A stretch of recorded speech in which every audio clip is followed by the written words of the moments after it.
Stick Your Neck Out, the weekly podcast of the Giraffe Heroes Foundation.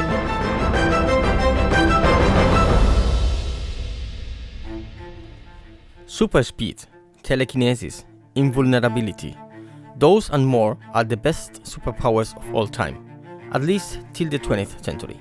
Change-making is the superpower of the 21st. We need it to improve prosperity. We need it to solve complex social problems. And today's podcast is about social change-making. Imagine a network of spicy, grassroots and diverse social initiators who want to see a change in the world, community by community. Welcome to the podcast to restore your faith in humanity. Welcome to Stick Your Neck Out. My name, Jean-Pierre Aguiar Durañona, and my guest today is Kanthari alumni Meghana Raveendra. I dare to quote you, a small chili making a huge difference. A sudden short sound caused by a blow on a door to attract attention or gain entry sounds like this.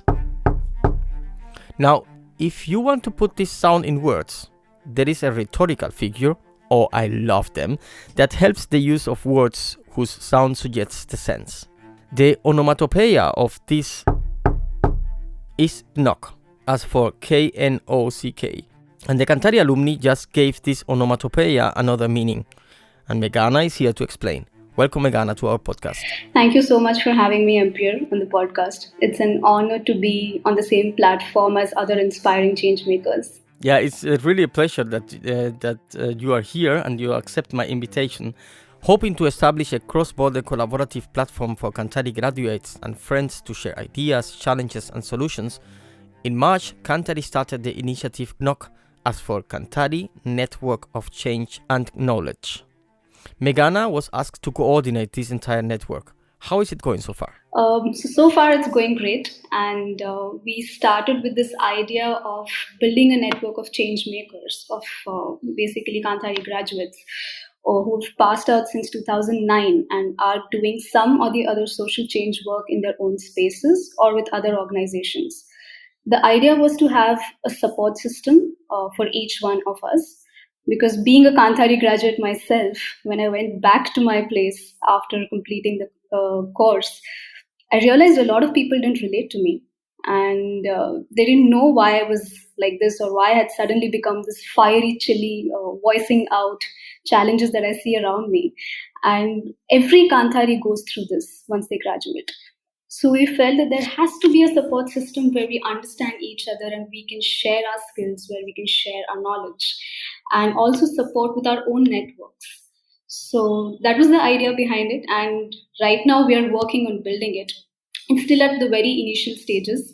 And we are working on speaking to each and every Kanthari as to what is their idea of such a network and how important they feel this network could be. A big network of social change makers is a wonderful idea, but it's also a big undertaking. How do you go about that? So how we go about it is that we don't have anything centralized to go about it. It's a network of Kantharis for Kantharis by Kantharis. So we all are a part of this network, and we take our own responsibilities to share something with this network. So if we have something that's going to be very centralized and which is going to be very hierarchical, like you said, it's going to be very difficult to organize or manage such a network. Yeah, right. But when each one of us manages our own contribution, it's a lot more easier, right? Yeah, it's definitely easier. Yeah, so that's how it's going to happen, and we will start small with the Kantharis that are ready to contribute at this stage, and we will keep expanding over years. Okay, and how do you perceive this network? How do I perceive this network? Wow, that's a nice question. I really perceive this network as a platform which can give sustainable support. I think over years, even with the COVID crisis, we've realized how important a support system can be during such a national and an international crisis.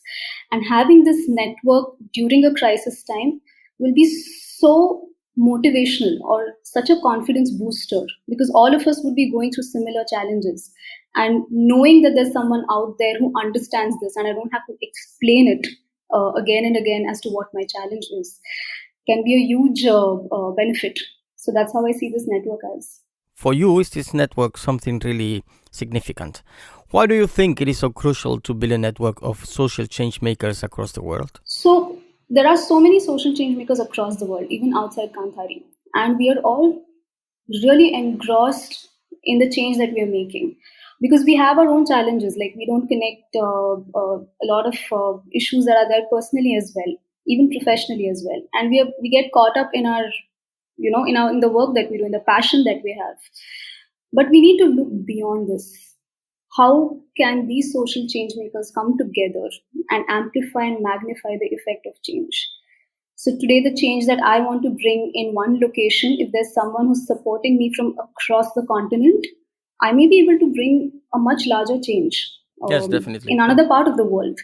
So for me, that's a huge inspiration that there's something that I can contribute to being in one location, and that's how I see this network and social change as it's a great way to amplify impact and magnitude of social change can come together. Yeah, that sounds great. The network you said before is still in the initial stage. So, what do you have so far, and how do you plan to proceed? So far, we have initiated conversations with Kantharis right since 2009, where we know that some of them have initiated their projects in organizations and some of them are working with other organizations.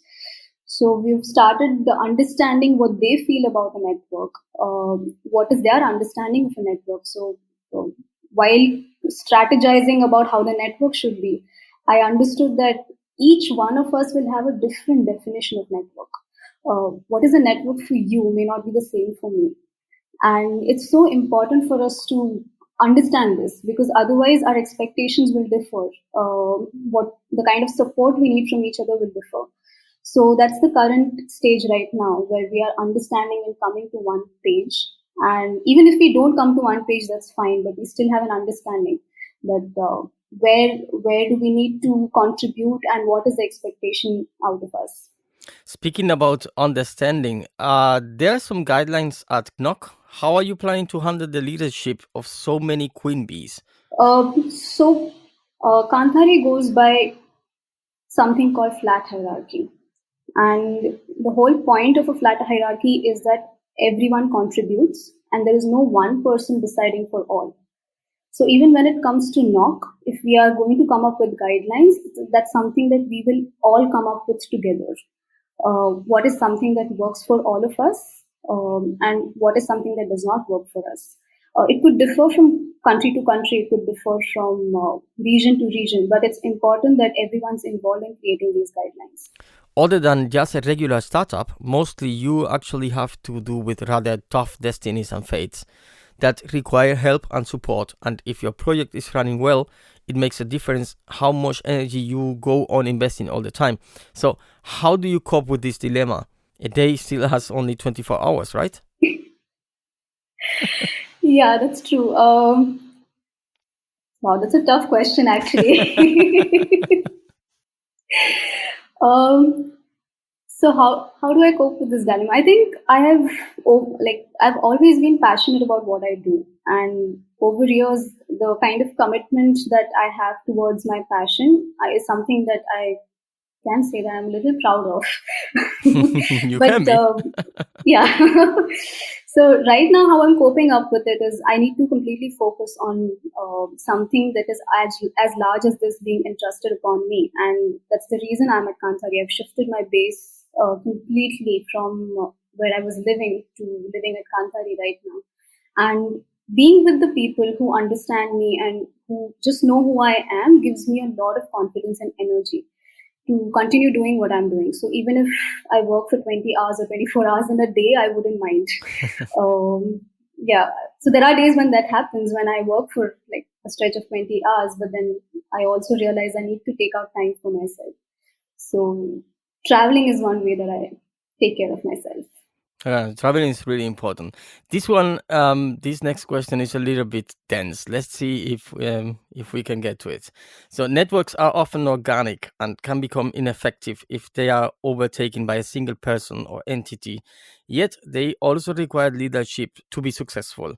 How does a network balance the need for leadership with the end of organic growth? So this has happened in the past, honestly, and knock, knock is just been initiated right now, but the idea of knock has been there since the last couple of years, and there have been failures, there has been inactiveness in the past. What is really required is for us to understand that there can't be one person responsible for running something like this. And a network can only sustain when each of us is able to contribute to the network as well and not just expect something out of a network. So we do see networks that are there, which, there are meetups that happen in a year, or everyone comes together, it's a good time.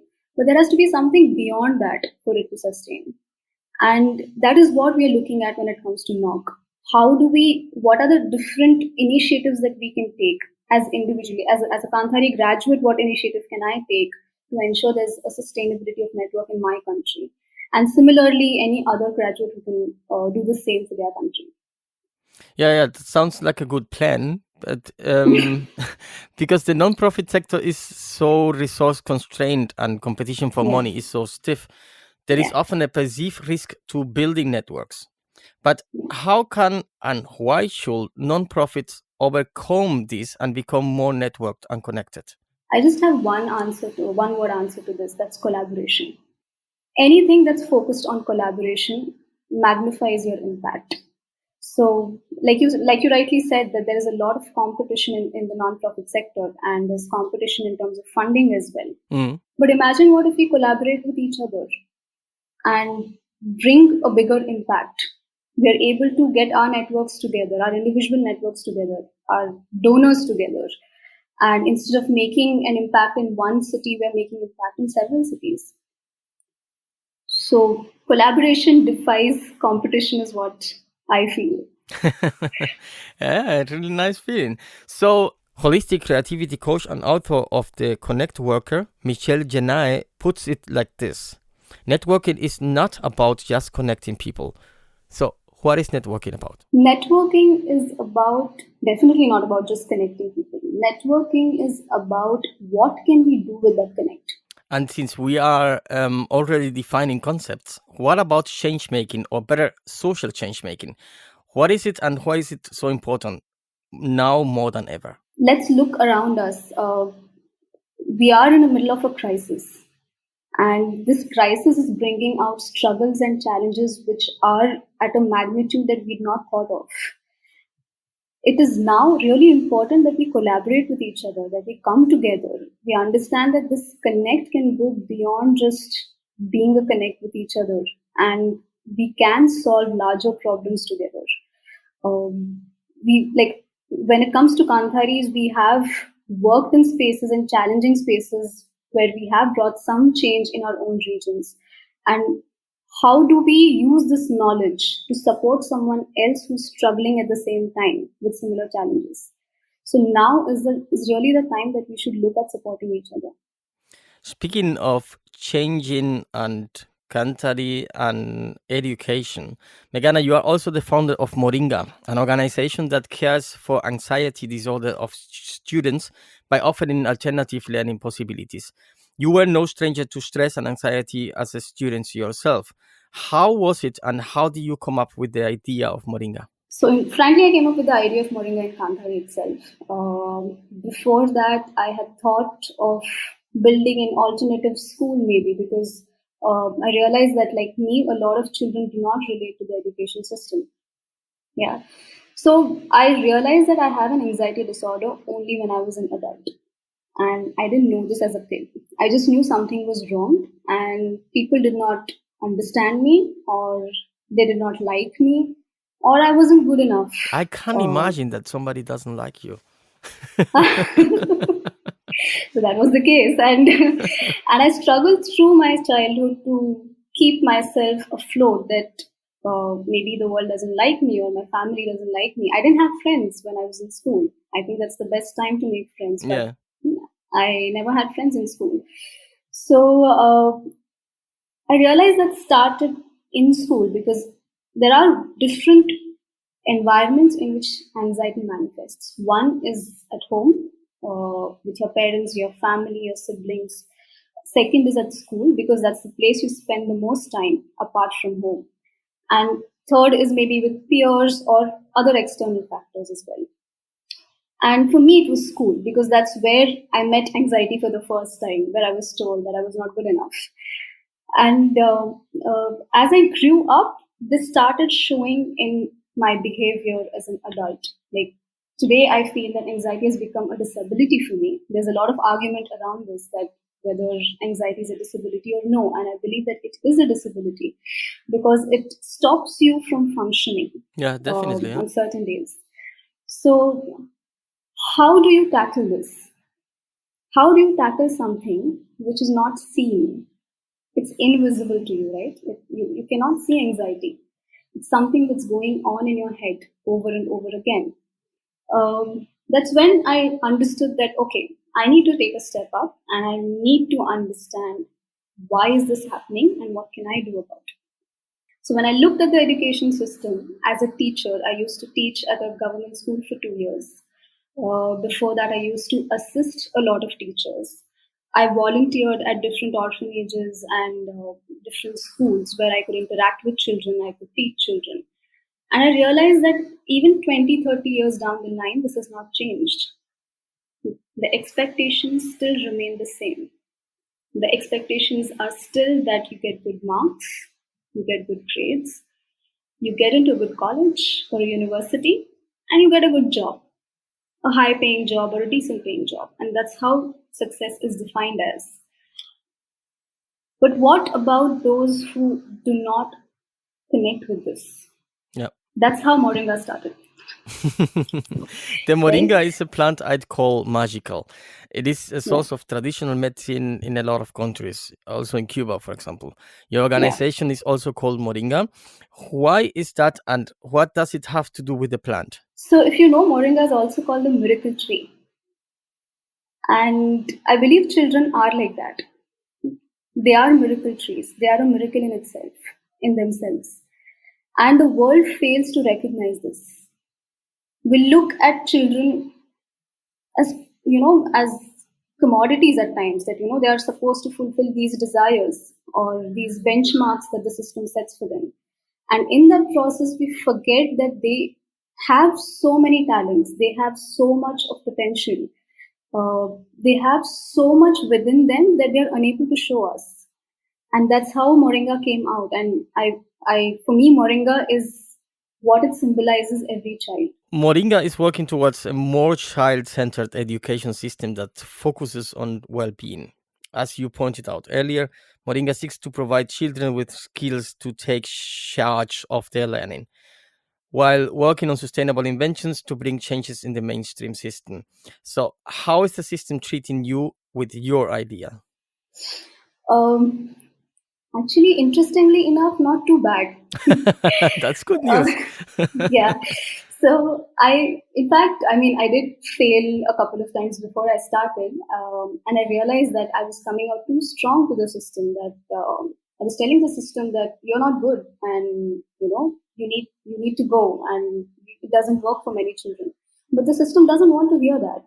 The system will say No, that, of course not. yeah, the system will say that I don't need you, and Yeah. that's where I lose my connection, right? So I figured out that I need to work with the system. I cannot alienate myself from the system. And when I get into the system, I need to understand the challenges that the system has as well. The system has many challenges, and it's not easy for a mainstream system to change overnight or transform overnight with these challenges. In India, there's a huge shortage of teachers. The training that the teachers receive is inadequate, and the classrooms have at least 60 to 70 children in one class. How does a That's teacher a, handle this, that's a right? lot. That's a Yeah. lot. So there are major challenges across the system, and the only way to transform the system is get into the system and work with the system. Yeah. Yeah, that's right. And Yeah, and so that's how my entry was not that difficult into the system, because I could manage to break this barrier between me and the school, and I was able to connect with them, understanding their challenges. Another way for me to break that barrier was talking to counselors within the school itself. So the counselors are used to handling these challenges day in and day out, and they knew about these challenges earlier. So that was another way for me to get into the system. Yeah, it sounds great. You co-founded Moringa to redefine education. In one of your talks, you said there are three main causes to anxiety and stress in students. Mind to elaborate? The standardized system that we have, the examinations that we have, that we need to pass certain examinations to get into certain universities. And that's basically saying there are 164 million children in India today. That's basically saying that this is one system that all the children have to follow. And if you fail this system, that means you fail yourself. And that brings a lot of heavy expectations and pressure on children, where they feel that, I'm failing myself, I'm failing my family, I'm failing my dreams. So the standardized system is one of the biggest challenges that we face in India. Of course, the flip side is that what kind of a system you have for so many children or such a huge population. The second is, how do you get into the system? That's the grading. Grading children has conveniently transformed from marks to grades. So earlier we used to say that 100% is very important. Today we say grade A is very important. So it doesn't make much of a difference, right? It's the same thing. You just turn numbers into alphabets. And this is another system that tells you that if you have a grade A, you're better than the others. If you are a lower grade, it means your chances of getting a good education are very low, which means that you may not get a job or you may not have a secure life. And the third is our cultural beliefs. India as a country is very focused on listening to elders. We have a tradition system, which is the Guru system, which is the Gurukul system. And it's been running for hundreds of years, where we consider someone who's older to us having a lot more knowledge than us. And that's why there is an assumption that you will respect that person and you will take that knowledge without any questions. So and that's a problem. that is a big problem. So in schools, I mean, not respect, because respect is important. You have to respect the elders. Yeah. But you are allowed also to question. I think respect should be irrelevant of age. You need definitely. to respect everyone. And the knowledge that you receive cannot be unquestionable. So we are not taught to question. So we never questioned our teachers in school. I never questioned my teacher that, why are you teaching me this? I don't understand this. And neither do I remember any of my classmates questioning my teachers. So that's how we've been conditioned throughout. And this culture stops us from really questioning and understanding what we really want, getting more information, getting more knowledge that we deserve to have. Sabriye Tembaken, the co-founder of Kanthari, pointed out to you that you could use the positive aspects of fear to your advantage. How would you describe the meaning of fear, and how could you use it, or are you using it to your advantages? Yeah, so I remember having this discussion with Sabriye while doing the course, and it actually transformed my thought of fear completely. Fear is the core that brings in anxiety and insecurities, right? Like, you fear something and you fear tomorrow that you will not get what you want, or you will not have a job that you want, or the money that you want, and you get into that loop of being anxious about it. Why not take this fear and turn it into something positive, which gives you a push to do something better for yourself? And that's what I did. Whenever I face a fear or whenever I'm anxious, I use that energy to do something good, or to do something that I always wanted to do. And even with Moringa projects, when I do still have anxiety. It's not like it goes completely. It still stays with you. But I know how to work on it. I know how to use that anxiety to my benefit and put that energy into ensuring that I'm implementing projects or creating a better impact. Okay, so how do you manage to work with to work out your anxiety? So there are different mechanisms that work for different people. For me, what works is that if I have to get into details of it, so I probably connect with people who understand me and I have a conversation with them. That's something that works for me. Uh, Nature works for me a lot. And I realize for a lot of children, nature works as well because nature has a lot of healing capacities. And being around trees, being around water, being around clean air helps your anxiety a lot. So one of my next projects would be something related to this, where I use nature and get children out in the nature, and we are able to understand how we can work with fears in the nature and not sitting in a classroom or a closed room. That sounds great. That's actually, there are a couple of kindergarten in Germany who are also like, they have this kindergarten or schools in the on the countryside or on the woods. No, not woods. Yeah, right, on the woods. Yeah, Yeah. yeah, And it's really good. It's really, I mean, it's really nice to see the kids when they come back, like, after breathing this air and so on. It's really nice concept. So I wish you really all the best. Before we finish our talk, um, how do you see, or where do you see the knock initiative in the next 5 years? in the next 5 years, I see knock with at least 100 change makers that are there currently with Kanthari, and 100 social change makers. And we are able to work with each other in amplifying effect in at least 20 to 25 countries. If I have to put a number to this, but if I have to look at a qualitative impact as to where I see knock, even if it's a small number of people, I see knock being a space to majorly share skills and knowledge in a way that we are able to uplift each other in a time of crisis, in a time of difficult situations. We are able to support each other with these skills, and we are able to continue to work on the social change and the passion that we have. And that sounds really nice. And still have one last question.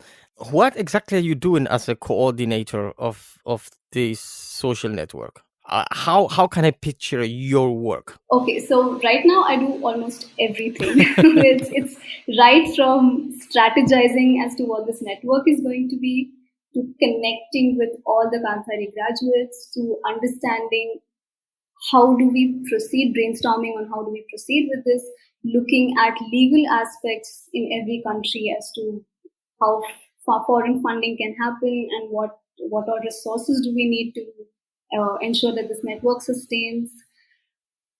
Yeah, I think That's quite a lot. Creating processes, because that's quite a lot. So since we have not initiated anything, this is the first time we are initiating something formally. We still need to build processes, and that's one of my key areas. Okay. And what are the big challenges? The big challenges is that we don't have. So it's a challenge and it's a positive thing as well.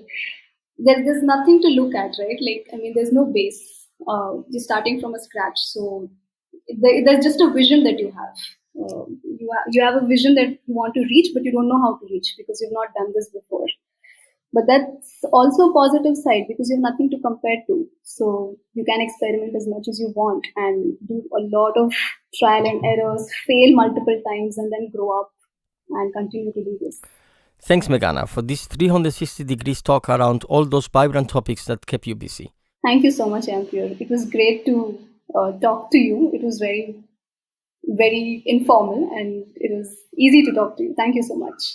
We are looking forward to seeing how Knock is evolving, and it's great there is someone collecting the experiences of all those great change makers and also kind of creating new synapses to make the impact even greater, while maybe even helping the change makers to not forget about some self-caring every now and then. Very curious to see where the travel goes. We can follow your work at the Kanthari blog. To support Moringa or frequent alternative learning possibilities at your organization to help students with anxiety disorder, please follow moringas.org. And there we are at the end of the podcast to restore your faith in humanity. You'll find the stories of the Kanthari alumni and the Giraffe heroes, the stories of people sticking their necks out every Tuesday on Spotify, iTunes, our homepage, and every other place where you get your podcast. And if you subscribe, you don't have to look out for us. We'll be coming to you. Dear listeners, if there is a friend, a family member, an organization, or someone you know who is doing a great work in the community, someone sticking the necks out, just nominate them as a Giraffe hero or tell us about them. Come and visit us at giraffe-heroes.eu. My name is Gianpiero Duragnona and I hope you join us also on our social media. We are on Facebook, Instagram, Twitter and YouTube. But more importantly, I hope you join us again next week.